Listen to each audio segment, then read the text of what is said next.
Boa noite, mais uma terça-feira de simulação de sistemas ambientais. Hoje estamos aí na nona aula da disciplina. Lembrando que neste sábado teremos uma semipresencial, onde a atividade já foi postada lá para que os alunos possam, então, estar realizando a atividade e valendo a presença. E hoje é a nossa última aula, ou seja, é o último conteúdo que vamos estar trabalhando aí para a nossa avaliação objetiva, que não necessariamente vão ser só questões objetivas, mas a nossa avaliação de fechamento do primeiro trimestre, que vai estar acontecendo, então, na próxima terça-feira. Então, é importante a gente dar fazer uma breve revisada aqui, ó. Então, o que acontece? Aqui na disciplina de vocês, simulação de sistemas ambientais, aqui no bloco de desenvolvimento 1, né, tem um relatório virtual, que está em processo de correção, e aqui nós temos, então, a objetiva 1. Então, a objetiva, ela abre dia 27, tá, no horário da aula, e fecha no dia seguinte. Por que fecha no dia seguinte? Por uma questão de qualquer queda na internet, qualquer problema, então o aluno tem condições de estar, né, realizando aí a prova sem nenhum problema. Só lembrando, pessoal, o professor tem como estar monitorando, então, vocês durante a realização da prova. Não precisa dizer que a prova, ela não terá consulta, então é uma prova sem consulta. É uma prova onde o aluno não pode fazer pesquisa na internet, ou seja, o aluno tem que focar simplesmente, abriu a prova, vai fazer só a prova, seguindo o sequenciamento das questões, tá? Então, está proibido conversar com os colegas, não pode, isso é cola, então o professor vai ficar de olho em você. Vocês não vão me enxergar, mas eu vou estar monitorando o IP de cada um dos computadores de vocês, e eu vou conseguir estar observando, né, o quanto vocês estão, né, conversando ou não com os colegas. Não pode. Tranquilo? Tranquilo, Jomar? Entendido? Beleza. Entendido, Marco? Francisco, entendido? Entendido. William? Fala, Francisco. Entendido? Entendido, beleza, professor? Ótimo. William, também entendido? Entendido. Perfeito. Dayana, tudo entendido? Tudo entendido, professor. Ótimo. Bruno? Aham. Ótimo. Carla, também entendeu que é prova sem consulta? Sim, entendi. Tá, ótimo. Então tá, pessoal, combinado. Lembre-se, então, semana que vem, vocês vão acessar o aula, daí lá na 10ª, aqui é a nossa aula de hoje, né? A nossa semipresencial, que é amanhã não, sábado, só que eu já abri hoje, tá?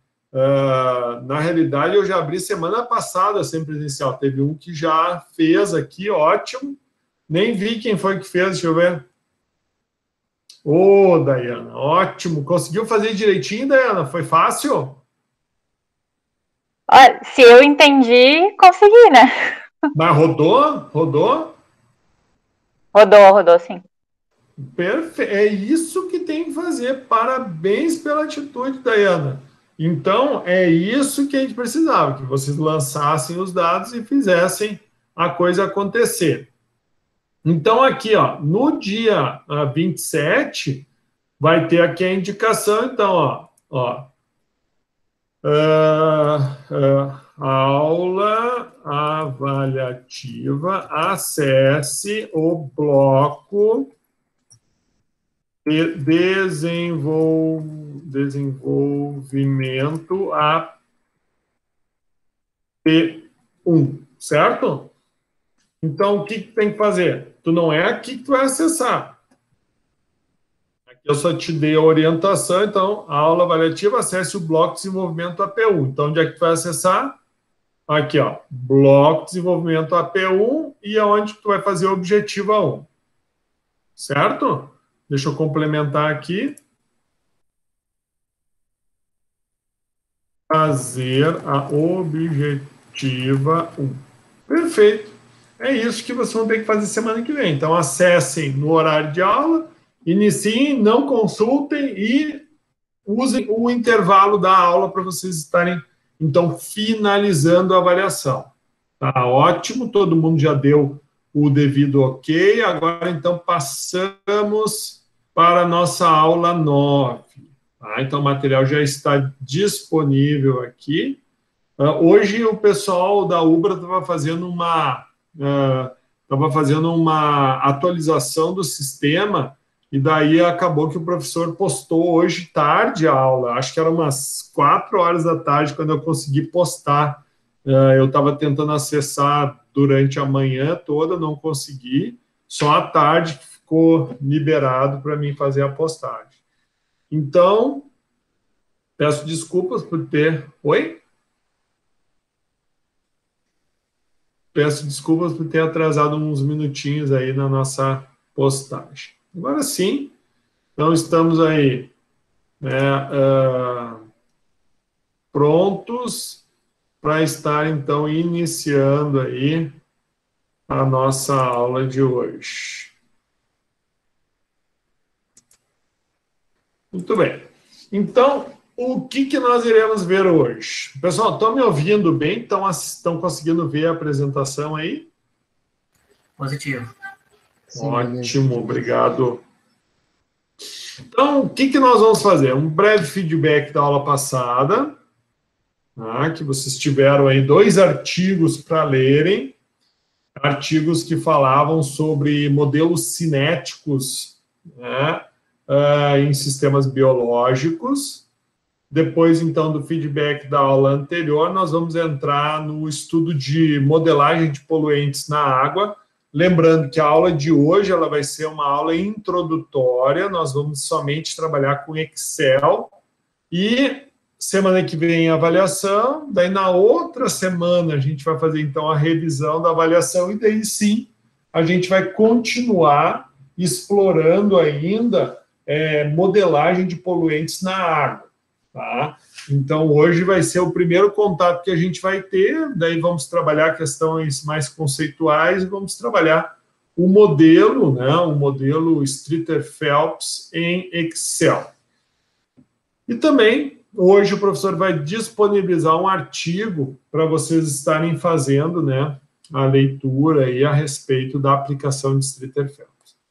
É óbvio, né, pessoal, que dentro da avaliação, todo o material postado dentro da disciplina até então pode estar sujeito à avaliação. Então, por exemplo, questões envolvendo a leitura dos artigos que são postados, questões envolvendo a elaboração dos modelos que a gente fez tanto em Excel quanto os que a gente fez em Enso, mas sempre dentro de uma proposta onde o aluno não precise, né, estar utilizando software nem nada desse tipo para poder estar realizando, então, a avaliação. Não há essa necessidade, ele consegue somente com o conhecimento adquirido e a interpretação das questões estar fluindo para a obtenção das respostas. Sempre trabalhando nas questões do que são os parâmetros para modelagem, o que são as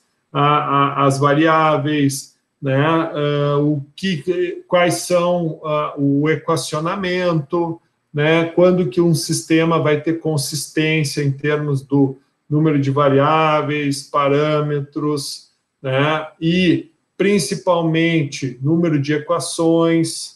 Vamos estar identificando o que são as constantes do sistema. Então, ou seja, como que a linguagem de modelagem se enquadra dentro do que nós estamos propondo, né, de atividade. Então, frente a isso, a gente vai, então, estar cobrando questões que, no aula a aula, vocês têm, obviamente, testando as habilidades e checando, né, as competências adquiridas, onde a avaliação aí que nós vamos estar realizando, ela visa o quê? Dar esse fechamento do primeiro trimestre, principalmente, né, entender o quanto que vocês evoluíram aí em termos do que nós viemos aí trabalhando aula a aula.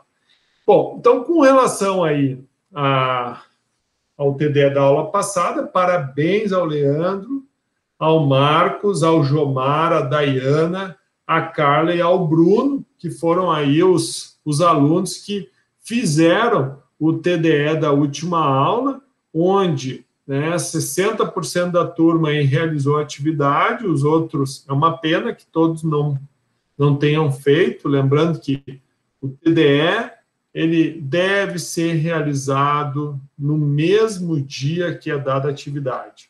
Então, não tem aquela desculpa do aluno para ele dizer, pois é, o professor dá um monte de atividade, o professor dá um monte... Não, o professor disponibiliza, né, aproximadamente 1 hora para vocês estarem realizando essa atividade. Então, é fundamental que o aluno, né, faça essas atividades que, por exemplo, se cair alguma questão referente a esses 2 artigos, como é que o aluno vai conseguir desempenhar na prova? Ele precisa, né, desse conhecimento adquirido, ele precisa disso, ele precisa desse exercício. E em cima desse exercício, ele vai estar fixando as competências dele, né? E vai estar entendendo se ele adquiriu ou não a habilidade para estar realizando a atividade. Mas aqueles alunos que não fazem, eles acabam perdendo a oportunidade de checar, né? O professor já deu o retorno, tá? Somente um feedback ali não ficou a contento, mas agora a gente vai fazer, então, foi o marcado com vermelho, tá? Todos os que tiveram com o feedback em azul lá estão ok, e o vermelho, ele peço que tenha um pouquinho mais de atenção agora na nossa revisão. Então, era para fazer leitura do material 1 e 2, que eram 2 artigos, e responder qual a aplicação da equação de Michaelis-Menten em ambos os artigos. Então, a resposta em si era a determinação da taxa da remoção de substratos e processos biológicos. Ou seja, em ambos os artigos estava sendo avaliada, então, a taxa de remoção de um poluente, né, que a gente pode estar definindo como substrato, e um processo biológico. Então, o material 1, digamos assim, o processo biológico era dado pela enzima lactase. Se eu não me engano, o 1 era para remoção de, deixa eu ver, era para biodegradação de efluente de uma indústria papeleira, e o material 2 era a ação de fungo espécies Aspergillus niger, onde esse fungo, ele produz até 19 enzimas diferentes, entre elas as celulases, a peroxidases, a lactases, a lacases e a amilases. O que é uma enzima? Uma enzima nada mais é do que uma substância que vai atuar especificamente em determinadas substâncias. Então, no caso do material 2, digamos, o potencial biológico envolvido, né, na depuração de corantes, que o material 2 era esse, efluentes com corante, também, então, avaliou isso. E onde é que entrou a definição da equação de Michaelis? Na determinação das constantes, né, que permitiam a definição da taxa de remoção do substrato, ou seja, o quanto que o parâmetro era reduzido, e isso foi obtido, então, através da equação, né, que a gente trabalhou em sala de aula na semana passada. Então, por exemplo, o primeiro material, que era a imobilização e caracterização de lacases e seu uso na biodegradação de efluentes de indústrias papeleiras, né, dentro, né, de propriedades biológicas e cinética da lacase livre imobilizada em quitosana, ou seja, no processo bioquímico, tá, dentro da definição cinética da atuação, ou seja, a velocidade em que as enzimas convertiam, né, a matéria orgânica, né, nesse ponto entrou, então, a equação de Michaelis-Mentes na definição dos parâmetros cinéticos Km e V máximo, velocidade máxima, né, de conversão. Então, velocidade de oxidação e concentração do substrato. O que esse material fez? Eles, obviamente, com base nos dados práticos, foi possível, então, calcular esses parâmetros cinéticos, onde se utilizou esse software, EnzyFitter, né, para isso. E aqui mostrou, né, por exemplo, como que ocorreu, então, os ensaios que envolviam a obtenção dos dados, né, que é a biodegradação do efluente com enzimas. Então, foi bem interessante, onde, nesse trecho aqui, a lacase utilizada nesse trabalho é amplamente utilizada no setor têxtil, especialmente na área de beneficiamento têxtil. Devido ao fato do uso dessa enzima ser muito comum nessa área, procurou-se saber como a mesma se comportaria com efluentes com características ligeiramente diferentes, como os efluentes de indústria papeleira. Verificou-se que a enzima imobilizada, que tinham duas situações, uma enzima livre e outra enzima encapsulada em quitosana, né? Então, verificou-se que a enzima imobilizada degradou de forma eficiente, além dos compostos fenólicos totais, compostos fenólicos de baixa massa molecular. Então, notem como que se avaliou essa eficiência, né, por meio da remoção, se definiu, então, os parâmetros cinéticos com que a enzima tem essa taxa de remoção, né? Então, o efeito da concentração do substrato sobre a atividade da enzima imobilizada foi investigado e comparado com a da lacase livre. Então, foi daí, a partir desta comparação, tu obteve as curvas, né, e com base nessas curvas, se chegou à definição, então, dos valores de velocidade máxima e da constante, né, cinética.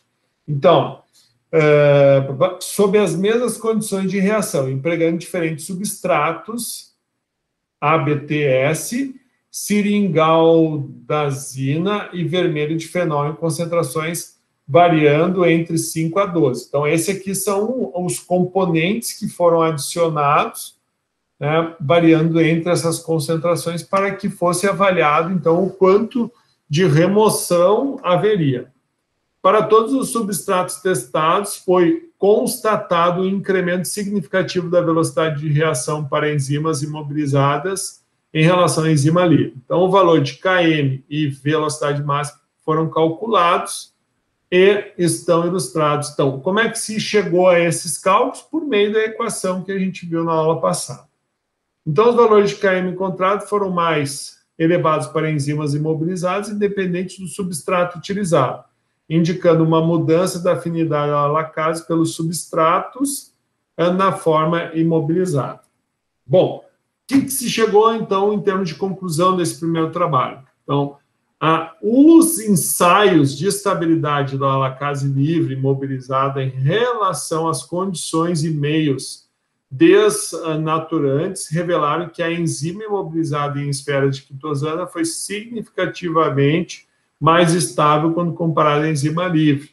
Então, esses resultados indicam que o uso das enzimas imobilizadas apresentam-se como uma metodologia adequada para um grande número de processos industriais que normalmente envolvem reações em condições menos brandas de temperatura e pH. A enzima imobilizada também foi significativamente mais estável frente a diversas concentrações de solventes de diferentes características estruturais e hidrofóbicas. Esses resultados confirmaram outras aplicações para a lacase, como o uso na biodegradação de xenobióticos em meio orgânico. Apesar de bons resultados de estabilidade relacionados a esse parâmetro, o processo de imobilização acarretou pouca estabilidade operacional à lacase.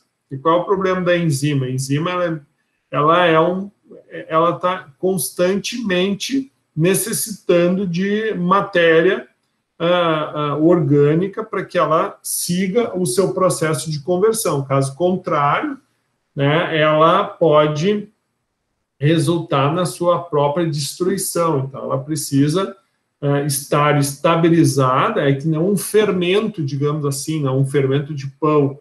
O fermento ele tem uma validade. Por quê? Porque ali a gente tem os micro-organismos que estão adormecendo, digamos assim, estão inertes. A partir do momento que tu ativa eles, né, com calor, ou ativa eles com matéria orgânica, eles começam, então, o processo de multiplicação, né, e de atuação, de conversão bioquímica. Então, a enzima imobilizada, então, foi capaz de remover com muita eficiência compostos fenólicos de baixa massa molar, compostos fenólicos totais e cor de efluente em estudo. Esses dados são indicados do uso potencial dessa enzima para compor novas tecnologias para o tratamento de efluentes em indústria papel. Então, veja, não precisava vocês fazer tudo isso. A única coisa que eu queria era que vocês respondessem isso lá na sala de interação. Porém, é fundamental que vocês compreendam, então, qual é a aplicação, então, da modelagem. Então, a aplicação da modelagem foi, a partir dos dados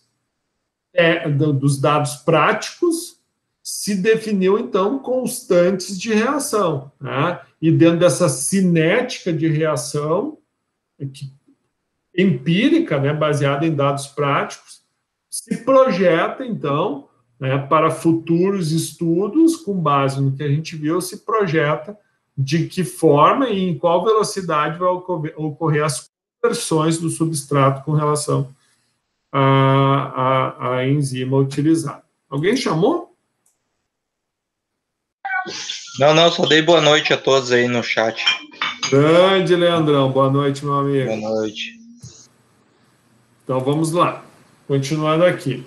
Bom, o próximo era a remoção de corante por uso, né, de aspergillus niger, né, em reator de batelada sequencial. Então, veja, aqui é interessante que esse artigo ele traz um histórico, né? Ele fala dos processos físico-químicos utilizados no tratamento, né, de efluentes que possuem corantes, né?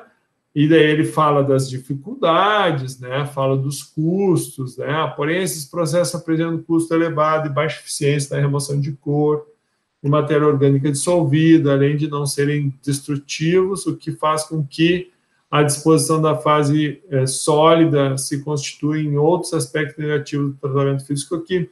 Fala de outros processos biológicos, e aqui eu achei bem interessante, porque ele fala, né, que o sistema anaeróbico e o aeróbico, né, fundamentados em ações de bactérias, podem alcançar bons níveis de eficiência quando utilizados em conjunto, mas separadamente não apresentam percentuais de remoção satisfatória, ou seja, só uso o anaeróbico, só uso o aeróbico. Então, em ambientes anaeróbicos, a partir da clivagem de moléculas corantes, são formadas aminas aromáticas cancerígenas, que são ainda mais difíceis de serem degradadas, exigindo pós-tratamento do efluente em unidades aeróbicas. Então, aqui aponta que, por exemplo, a implantação de um sistema anaeróbico num tipo de efluente rico em corante, né, somente o anaeróbico quebra.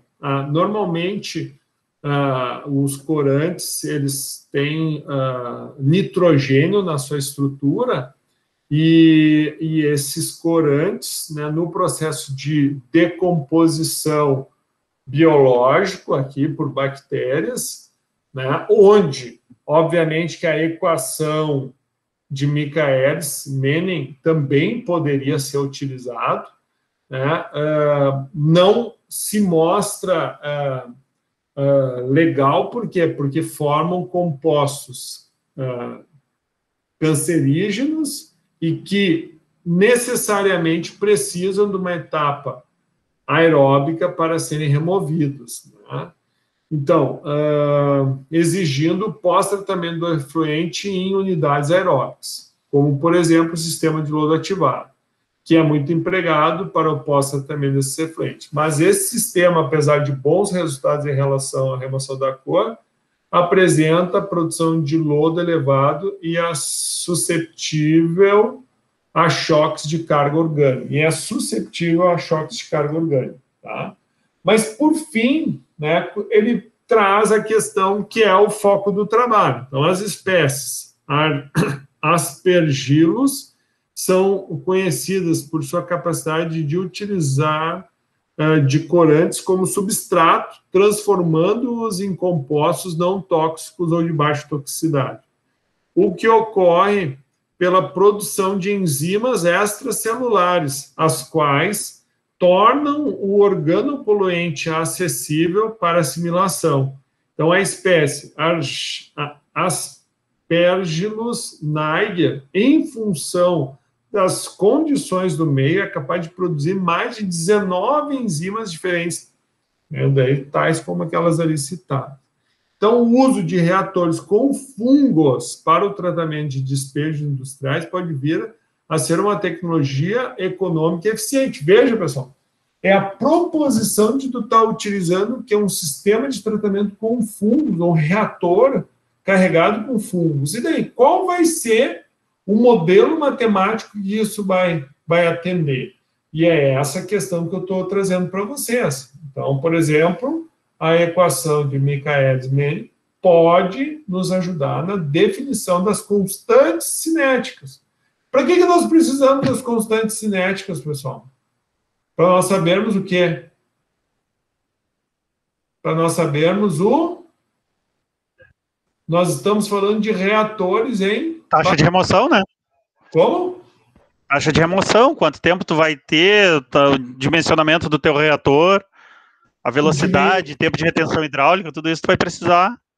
Usou essa palavra. Ou seja, nós precisamos da cinética principalmente para saber qual vai ser o tempo de retenção, né? E daí, em cima desse tempo de retenção, nós vamos, então, né, obviamente, dimensionar o tamanho do reator, a vazão de entrada, para nós podermos definir, então, a vazão de saída. Perfeito, Francisco, show de bola, isso aí. Então, entretanto, um dos maiores problemas para sua viabilidade é a falta de consenso sobre as condições operacionais ótimas, em busca da completa mineralização do poluente, o que pode variar em função do substrato da espécie utilizada. Então, bem bacana, eu gostei desse histórico, falou sobre físico-químico, falou sobre biológicos por bactérias e falou biológicos por meio de fungos no tratamento. Então, assim, né, considerando o uso de um reator em batelada sequencial, inoculado com biomassa imobilizada de Aspergillus niger AN400, de linhagem fúngica geneticamente modificado, não produtora de antígenos e com capacidade para a produção de ácidos orgânicos a partir de substratos variados, o presente trabalho teve por objetivo, então, avaliar o tratamento do meio sintético contendo corante vermelho do Congo. E daí, com base nisso, o que se fez aqui? Né? Avaliou-se o percentual de remoção do corante, né? Indicando que a adição de glicose, que seria um substrato complementar, ou seja, além da presença do corante, aqui teve a adição ainda de um substrato complementar à glicose, né, onde constatou-se que a adição complementar da glicose não apresentou resultado muito diferente da situação em que a mesma não foi adicionada no meio, o que foi endossado pelo coeficiente de velocidade, né, considerando a reação de primeira ordem de acordo com a equação. Essa equação é exatamente a equação que nós trabalhamos na aula passada, que eu trouxe para vocês um reator de batelada, lembram? que a gente viu o reator de batelada, e lá, na aula 8, nós tínhamos lá que a variação da concentração final, né, ela vai ser logarítmica com relação à constante cinética de reação em função do tempo. Com base nessa equação, lá também, na aula passada, nós falamos sobre, né, o uso da constante cinética de Michaelis-Menten, onde esse dado é obtido para ajustar os dados de decaimento do corante na equação, no caso, linearizada, que é a equação anteriormente apresentada por Hannes Wolff, né, ratificando o alcance da melhor eficiência do tratamento na etapa 1, para a qual foi encontrado o valor máximo de Km, né, 0,7 grama por litro, onde, veja, por que tem o R quadrado aqui? Lembram? A gente já falou, já trabalhamos com R. Para que a gente usou R quadrado, pessoal, na nossa aula prática? Para determinar o quê? Correlação. Correlação com o quê? Os dados obtidos Com os dados práticos. Então, a gente comparou o quê? Comparou prática com... Prática com... Os dados modelados. Modelagem. Isso. Exato. Então, por que será que ele colocou aquele 0,87 ali no R quadrado? Porque aquele valor... Pode falar. 0,87 é forte, né? É isso, né? Correlação forte. Ou seja, quer dizer que aquele 0,7 obtido para a constante cinética, né, da reação enzimática, ela tem uma grande correlação entre o modelo matemático criado e o dado real obtido, ou seja, a prática propriamente dita. Então, isso quer dizer o quê? Que, através dessa definição cinética, eu, por exemplo, eu posso estar projetando esse reator, definindo o tempo de retenção, e eu posso estar esperando, né, uma assertividade aí na ordem, que daí a gente pode até traçar esse paralelo na ordem de 87%. Não, eu tenho certeza, eu tenho uma, né, certeza de 87% de que vai funcionar, né? Por quê? Porque os dados práticos me mostraram isso, e o meu modelo matemático está me trazendo essa segurança processual. A diminuição da concentração da glicose, né, constatou-se que o Km foi de 1,1, ó, e um R quadrado de 0,79. Valor este 1,5 vezes superior ao registrado na etapa 1. Contudo, o pior resultado foi obtido na ausência do co-substrato, que foi 14 gramas por litro, quase 20 vezes superior ao encontrado na etapa 1. Então, esses resultados novamente confirmaram que a presença de glicose de 1 grama por litro foi benéfica para a eficiência da remoção do corante pelos micro-organismos. Então, numa concentração menor, não se apresentou, né, tão superior o resultado, porém, utilizando uma concentração superior, já se teve, então, um aumento. Então, aqui seriam um substrato objetivando ser reduzido, que é o corante, e o outro substrato, no caso, complementar, para dar um apoio, né, ao consumo das enzimas, né? Daí isso aqui é uma citação de uma literatura apontando, né, alguns dados, né, aqui, bom, por fim, ó, então o reator em batelada, sequenciais com biomassa imobilizada da linhagem mutante Aspergillus-niger, apresentou boa eficiência quanto à diminuição da concentração do vermelho Congo, ou seja, reduziu 95%, e de matéria orgânica carbonácea, né, que é o COT, aí, de 86%. Quanto da adição de glicose na menor concentração estudada, 0,5, a remoção do corante não diferiu da registrada sem a presença de glicose no meio, o que foi endossado pelo parâmetro cinético estimado, tanto pelo coeficiente de velocidade como pela constante, né, de Michaelis, obtidas, respectivamente, nas etapas 2 e 3. O uso da glicose como co-substrato na concentração de 1 resultou nos maiores valores estimados pela velocidade de remoção do corante e para a constante de Michaelis, a qual foi de... Porém, não houve mineralização completa do poluente, uma vez que, apesar de se ter constatado a eliminação da ligação azo e do anel naftaleno, o anel benzênico não foi efetivamente removido do meio, ou seja, ficou presente, então tu não teve a depuração total. Então, os resultados obtidos na pesquisa indicam a necessidade da continuidade dos... Bom, isso aqui tudo.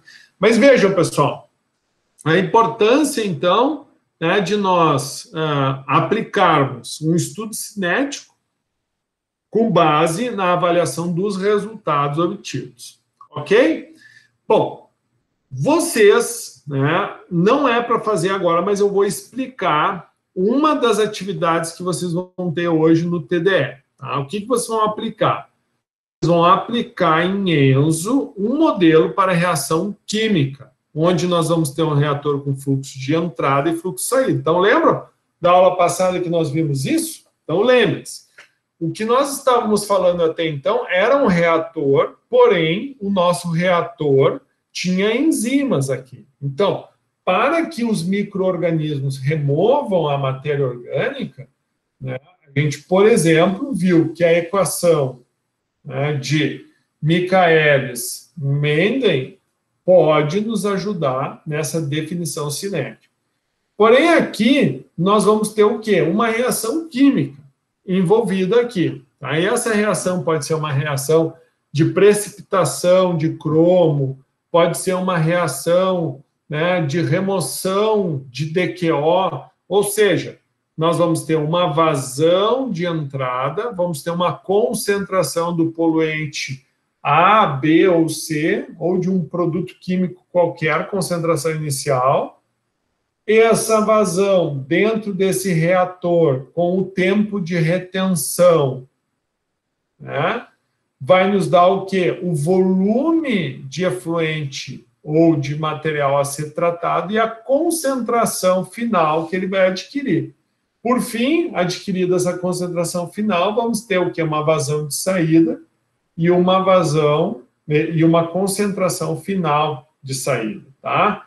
Então, com base nisso, nós vamos aplicar, né, o que nós vimos na aula passada, onde C1, tá, vai ser nada mais do que a concentração final do que nós estamos avaliando, e para nós obtermos o valor de C1, dentro da simplificação que nós fizemos na aula passada, nós identificando de que haverá uma remoção completa do reagente que ali vai estar entrando.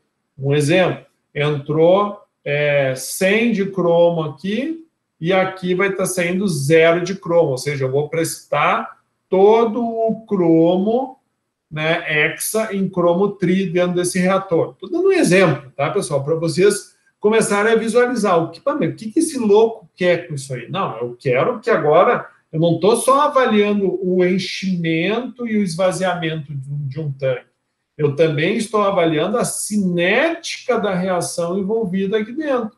Então, além de aquilo que nós já estudamos, aqui nós vamos estar inserindo também a química envolvida dentro do reator. E essa química, dentro da realidade que eu passei para vocês, que nós vamos ter a conversão completa do reagente, a concentração final versus a concentração inicial. Então, digamos, entrou com 100, eu vou pressupor que eu quero que o final dele seja 0. Mas, eu tendo a constante cinética da reação, eu consigo, tempo a tempo, avaliar como se dá esse decaimento. Na semana passada, o material 1 da aula 8, eu entreguei para vocês o Excel dessa reação. Agora, o TDE de vocês vai ser aplicar esse modelo em Enso. Ok? Onde os parâmetros vão ser esses que a gente acabou de apresentar aqui. Ok, pessoal? Bom, alguma dúvida? Isso aqui depois, então, no final da aula, vai ter tempo para vocês estarem realizando isso e o professor vai ficar aqui, ó, monitorando vocês. Ó, professor, como é que eu faço isso? Ou seja, nada mais é o que nós já modelamos em Excel. Ou seja, em Excel não, desculpa, em Enso. Na realidade, vai ser entrada e saída de um tanque, só que nós vamos inserir os parâmetros. Ó, nós vamos inserir o parâmetro concentração inicial e constante cinética e vamos ter que acrescentar a variável concentração final e como vai ser uma variável nova, essa variável nova vai necessitar desta equação lá dentro de equações. Fácil, né? Pô, eu tenho certeza que vocês entenderam tudo que eu falei. Né? Preciso que vocês testem as habilidades. Por isso que nós vamos ter que fazer isso hoje no TDE. Vai ser cobrado em prova. Vamos lá, então. Muito bem.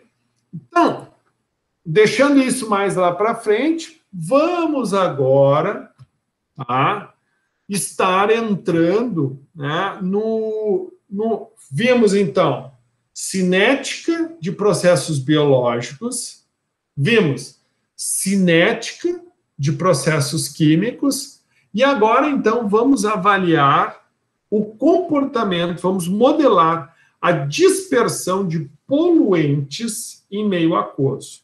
Então, esse livro é um livro que eu estou usando ele porque ele está na biblioteca virtual, tá?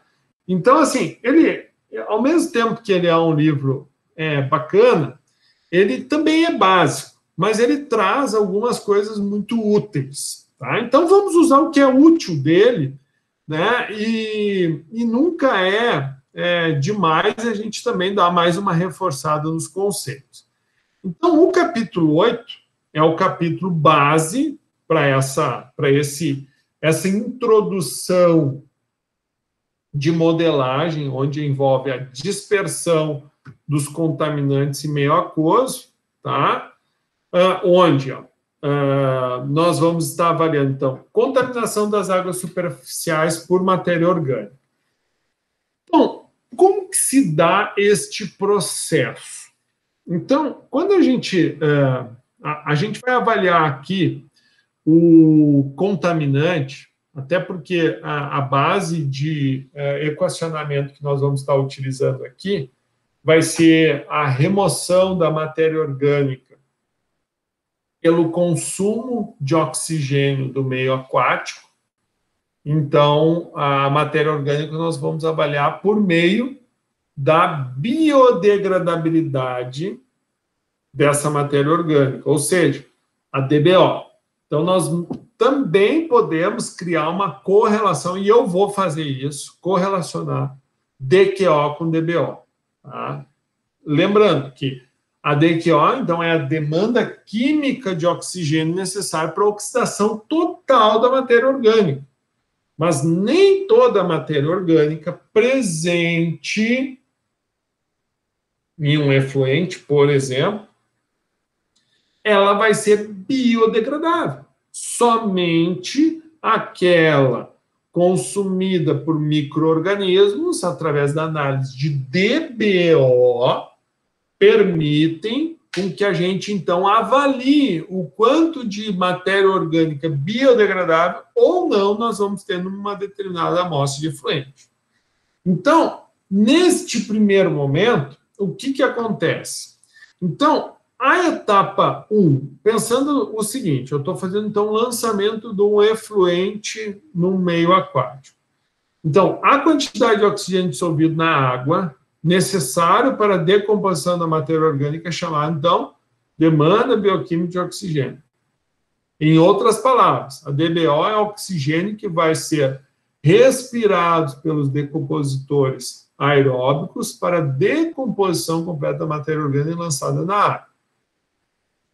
Bom, a DQO foi o que eu já falei aqui, então está o registro aí. Bom, o que vai envolver a etapa 2, então, do processo de depuração? É a recuperação do oxigênio dissolvido ou reaeração. Então, nós vamos ter que avaliar matematicamente como que ocorre, então, o decaimento da DBO, do efluente, mas para que essa DBO, então, decaia, ela vai precisar, então, consumir o oxigênio da água. E como que essa água, então, recupera esse oxigênio perdido? O oxigênio num rio vem da onde, pessoal? Onde é que vem o oxigênio presente no rio, pessoal? Da movimentação, chicane, pedra, calha. Mas, basicamente, vem da onde? Vem da... Aqui tá a lâmina de água. O que está acima? Hã? Da superfície do ar? Exatamente, Francisco. Ou seja, o oxigênio vem do ar. Daí é como o Francisco disse. Quanto mais quedas da água tiver, quanto mais movimentação da água, o que tu está fazendo? Tu está promovendo o aumento da área de contato entre água e ar. Então, o processo de recuperação de oxigênio está diretamente associado com a capacidade do oxigênio, da água, dissolver o oxigênio. Então, como é que se dá a segunda etapa, que é a recuperação? Então, existem fontes contínuas que adicionam oxigênio à água, a atmosfera e a fotossíntese, ou seja, presença de algas dentro da água. As trocas atmosféricas são mais intensas quanto maior for a turbulência no curso da água. Ocorre que, durante a fase de decomposição, usualmente o consumo é maior do que a reposição por ambas as fontes. Apenas quando cessa, então, a decomposição e os decompositores morrem, é que o oxigênio começa a sobrar e a sua concentração aumenta novamente. Então, essas duas etapas ocorrem simultaneamente ao longo de todo o processo. Etapa 1, decomposição da matéria orgânica e abaixamento do oxigênio dissolvido. Etapa 2, reaeração, né, do rio. Então, o fenômeno de autodepuração vai estar ilustrado a seguir.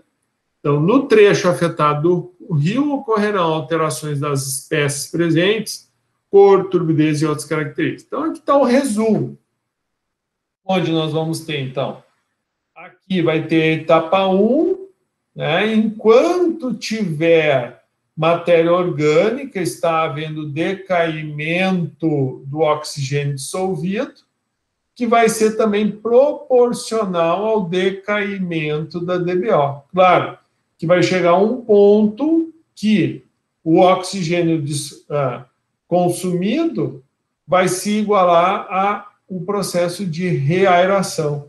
Então, aqui nós temos a curva de concentração de oxigênio, que no primeiro momento cai, mas se recupera, e a DBO, que era baixa, no ponto de lançamento ela tem, então, um pico, né, e com o passar do tempo ela vai decair. Bom, aqui fala sobre cada uma das etapas, né, fala sobre a zona de área limpa, degradação, tudo, daí é aquilo. Por exemplo, onde tu tiver um rio com muita matéria orgânica, que nem o que a gente tem aqui na região metropolitana, não quer dizer que não vá ter peixes, mas vão ter peixes, né, que são muito, digamos, mais resistentes a certas condições, ou seja, eles se adaptam com menor teor de oxigênio dissolvido na água. Né? Professor, fala, meu amigo. Eu vi um vídeo lá no Rio Tietê, em São Paulo, o Wagner aplicando, eu acho, no Rio Tietê, no centro de São Paulo, naquele... Bagre, né? Cascudo. Bagre. Não, cascudo. Isso aí. Os bichos são bem resistentes. Ou seja, tanto é que se tu pega um bagre, por exemplo, aqui, Tramandaí, tu pesca um bagre, tu deixa ele fora da água, cara, o bicho, ele fica ali, ó, e fica, cara, fica um tempão ali, ó. E de onde é que ele está tirando o oxigênio? Ele está captando o oxigênio do ar. Né? Claro, vai chegar um ponto que ele vai morrer, né? Mas ele tem uma capacidade muito grande de viver com pouco oxigênio. Ele consegue se manter vivo por um tempo, né? Mesmo que a concentração de oxigênio esteja baixa. Bom, pode falar.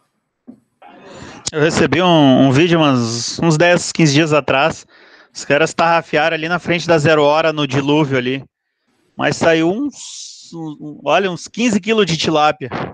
Tilápia, mas isso foi agora porque teve um tempo atrás que eles também fizeram isso. É que depende, né? Tem a época, né, da piracema, deve ser, mas tilápia é um bicho sensível ou não, Francisco? Eu não sei. Eu já vi eles criando em tanque, até em tonel eles criam tilápia. Ela é bem resistente. Conheço gente que faz criação, conheço criadora aí que o processo de renovação e tratamento da água é bem simples mesmo. Bem simples. É isso aí, é isso. Tu matou a charada. Vou te dar um exemplo. Por que acontece do cara matar peixe em aquário? Se tu coloca muita comida, o que acontece? Consumo do oxigênio, né? Exatamente. Ele depende do oxigênio para fazer o consumo da matéria orgânica. Aí ele acaba roubando o oxigênio da água. É exatamente isso aqui que acontece. Ó. Então, tu tem os peixes lá, daí tu botou muita comida, aquilo ali vai virar DBO. Então, tu vai chegar a um ponto que o oxigênio quase zera, se não zerar. E daí, se zerou o oxigênio, morreu o que era peixe.